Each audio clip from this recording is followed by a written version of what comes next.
If there's one sauce that has a reputation for being difficult, a sauce that strikes fear into the hearts of chefs everywhere, it's Hollandaise.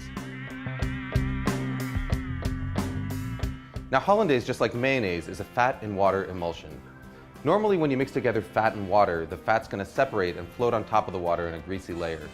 But the key to a successful emulsion is to break that fat up into droplets so tiny that they stay evenly dispersed, causing the liquid to thicken and turn opaque. Traditionally, the way that you do this is by whisking together egg yolks and lemon juice in a double boiler until they're hot and frothy, and then slowly whisking in butter in a thin and steady stream.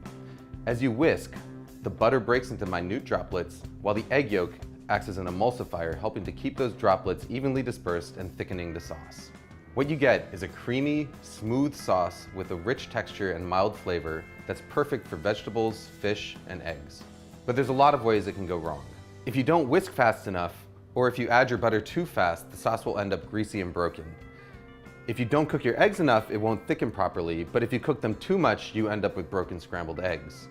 The fact of the matter is, if you want to learn how to do it the traditional way, the road to perfect Hollandaise is paved in broken sauces. But here's the good news. There's an alternative method that is completely foolproof, produces a Hollandaise that's every bit as good as the traditional version, and takes about a minute start to finish.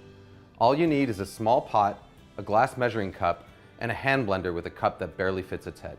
We start by combining an egg yolk, a teaspoon of water, a teaspoon of lemon juice, and a pinch of salt in the bottom of a blender cup. Next, we melt a stick of butter on the stovetop until it's completely hot and bubbling. It should register about 220 degrees Fahrenheit with an instant read thermometer. Pour that butter into a glass measuring cup. Now all we've got to do is stick the hand blender into the cup, start it running, and then slowly drizzle in our butter. As the hot butter hits the eggs, they start to cook.